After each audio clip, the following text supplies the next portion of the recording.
Good morning, welcome back to my channel. তো আজকের আমি ভিডিওটা স্টার্ট করছি একটা স্পেশাল জায়গা থেকে, আমাদের নবদ্বীপের প্রাণকেন্দ্র মহাপ্রভু জন্মস্থান থেকে। তাহলে চলো ভেতরে গিয়ে তোমাদের সাথে শেয়ার করি ভেতরের লোকেশনটা। এটা হলো মহাপ্রভু জন্মস্থান। মহাপ্রভু জন্মস্থান বহু পুরনো জায়গা, এখনো একই রকম আছে। আর সেই নিম গাছ যেটা মহাপ্রভু নিজে হাতে লাগিয়েছিলেন, এটাই হলো মহাপ্রভুর নাট মন্দির। তোমাদেরকে দেখাবো একটু আস্তে আস্তে। আর এই গাছের নিচেই রয়েছে সচিমাতার মন্দির। তাহলে চলো যাওয়া যাক।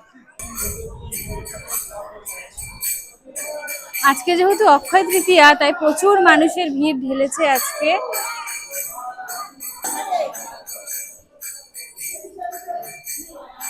এই আমাদের মহাপ্রভুর মন্দিরটা খুব সুন্দর করে সাজানো হয়েছে।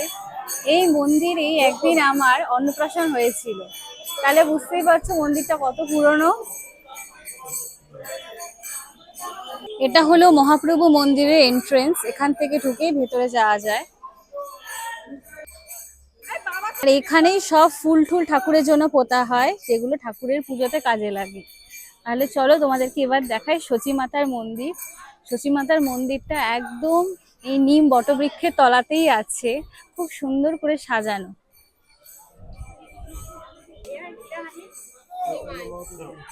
সুন্দর এক দৃশ্য, সচিমাতার কোলে নিমাই ঠাকুর। মাকে কি সুন্দর করে সাজানো হয়েছে। আর এই মন্দিরটা এত সুন্দর স্নিগ্ধভাবে সাজানো হয়েছে, কারুকার্য সত্যিই মন কেড়ে নেয়। এইখানে প্রচুর মানুষ তার মনস্কামনা পূরণের জন্য দড়ি বাঁধে। তোমরাও যদি আসো, তোমরাও বাঁধতে পারো। মানুষ যতই মায়াপুর যাক, ইস্কন মায়াপুর, কিন্তু আমাদের নবদ্বীপের প্রাণকেন্দ্র এটাই। প্রত্যেকটা মন্দির নবদ্বীপের খুবই স্পেশাল। আর এই হলো আমাদের শিব ঠাকুর। নবদ্বীপের মধ্যে নতুন এটা করা হয়েছে, বাট নতুন নয়, তাও প্রায় 10 বছর। মন্দিরটা তো প্রায় ধরুন 100 বছর পুরনো হলেও এটা নতুন হয়েছে। এই যে আমাদের বাবা মহাদেব ওখানে বিরাজ করেছে।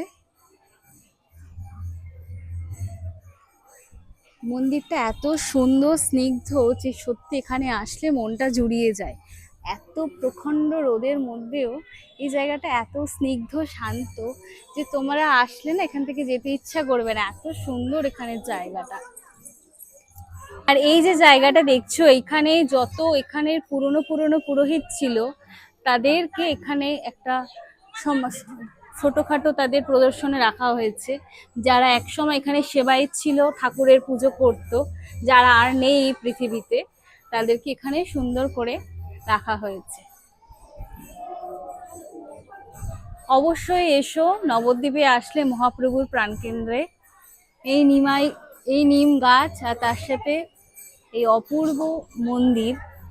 এই নিম গাছটা যেন সারা মন্দিরকে ঠান্ডা করে রেখেছে। এই ভয়ানক রোদে গরমেও যেন মানুষ সুন্দর করে উপভোগ করতে পারছে। দেখো দূরে দূরে ছায়াগুলো কত সুন্দর ঢেকে রেখেছে। ওই যে দূরে দেখা যাচ্ছে ওখানে প্রত্যেক দিন প্রসাদ খাওয়ানো হয়। প্রত্যেক দিনই এখানে প্রসাদের কুপন পাওয়া যায়। সকাল 11টা 12টার মধ্যে কুপন শেষ হয়ে যায় আসলে। এমনি বসে খেলে থালি 70 টাকা, আর যদি কেউ পার্সেল নিয়ে যায় সেই থালির দাম 140 টাকা। আগে থেকে বললাম, প্রচুর খাবারের ভ্যারাইটিস থাকে এই মন্দিরে। তোমরা আসলে দুপুরে অবশ্যই ভোগ গ্রহণ করতে পারবে। কত পুণ্যার্থী এখানে এসেছে এবং তাদের সময় কাটাচ্ছে শুভ অক্ষয় তৃতীয়ার দিনে। অক্ষয় তৃতীয়ার দিনে আমি নিজেও আসতে পেরেছি, এর জন্য নিজেকে আমি খুব ব্লেসড মনে করছি। চলো এখান থেকে তোমাদেরকে নবদ্বীপের আরেক প্রাণকেন্দ্রে নিয়ে যাই। আর এটা হলো নবদ্বীপের ফেমাস ঘোলের দোকান। এটা বহু পুরনো, ছোটবেলা যখন মার সাথে আসতাম পোড়ামাতলায় ঘুরতে, এটা খাওয়া তো মাস্ট ছিল। আর এই যে বটবৃক্ষটা দেখছো, যেটা সারা পোড়ামাতলাকে সুন্দর ছায়া দিয়ে রয়েছে, এত সুন্দর ঠান্ডা করে রেখেছে, যা 3টে মন্দিরকে একসাথে জুড়ে রেখেছে। পোড়ামাতলা আমার সবসময় মনের খুব কাছের একটি জায়গা। আমি বারবার এই জায়গায় ঘুরে আসতে চাই। আর লোভ সামলাতে না পেরে নিজের জন্য নিয়ে নিয়েছি 1 গ্লাস। খেয়ে দেখি কেমন করেছে। আহা, গরমে খেয়ে যে কি অপূর্ব শান্তি, তোমরা আমার মুখ দেখেই বুঝতে পারছো। ঠাকুরের দর্শন আরেকবার করে গেলাম। আবার কবে আসবো জানি না, আস্তে আস্তে তো এখনো 2-3 মাস পরেই আবার আসবো। আগে তো আমি প্রায় এখানে আসতাম, পুজো দিতাম, কিন্তু এখন তো আর আসা হয় না তেমন। ঠাকুরের দর্শন আরেকবার করে গেলাম, তোমরা একবার দর্শন করে নাও।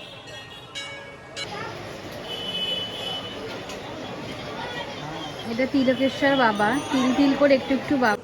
আজকে যেহেতু অক্ষয় তৃতীয়া, নববর্ষের দিন এই ড্রেসটা আমি কিনেছিলাম, পরা হয়নি, আজকে পরেছি। আমি রেডি হয়ে গেছি আজকে একটা স্পেশাল জায়গায় যাওয়ার জন্য, মাও রেডি হয়ে গেছে। তাহলে চলো তাড়াতাড়ি করে যাই, কারণ অলরেডি 7টা বাজে, আর দেরি করা যাবে না। তাহলে চলো যাই। আমার ভাই আবদার করেছে যে এখন ওকে জুতো কিনে দিতে হবে, জুতো কিনছে, জুতো দিচ্ছে। পয়লা বৈশাখ চলে গেছে, সব কিছু চলে গেছে, কে জুতো কেনে? যে জুতো কিনছে। জুতো কিনতে হবে না, আমার কাছে কিন্তু পয়সা নেই। না, একটা জুতো দেখলেও হবে না। এই যে টুল, এই যে চেয়ার, এখানে তুমি বসতে পারবে চাইলে। এই আমার কাছে কিন্তু পয়সা নেই। নতুন কালেকশন এসছে কিন্তু হ্যাঁ দাঁড়া, ও জুতো কিনতে শুরু করে দিয়েছে। আমি তো বলছি আমরা কি এখন জুতো কিনতে এসছি?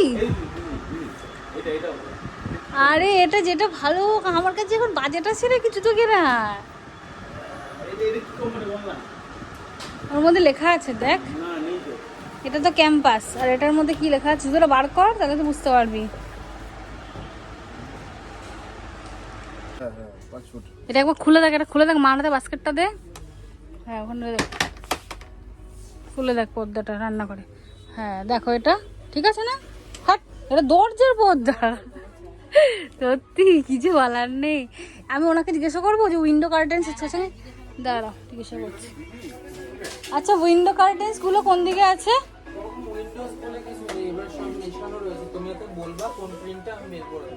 ও তাহলে একটু উইন্ডো কার্টেন্স একটু। মা হাতাখুন্তি কিনবে, সেটা খোঁজার জন্য এদিক ওদিক আমরা ঘুরছি। ফাইনালি এই জায়গাটা খুঁজে পেয়েছি। দেখা যাক মার কি পছন্দ হয় না পছন্দ হয়। কৌটো ফৌটোও নেবে, অনেক কিছুই নেবে। মা আসেই না এখানে, আজকে এসেছে, আমি নিয়ে এসেছি। পাচ্ছ না? প্লাস্টিক টাইপের দেখতে লাগে, স্প্যাচুলা টাইপসের ওই ন।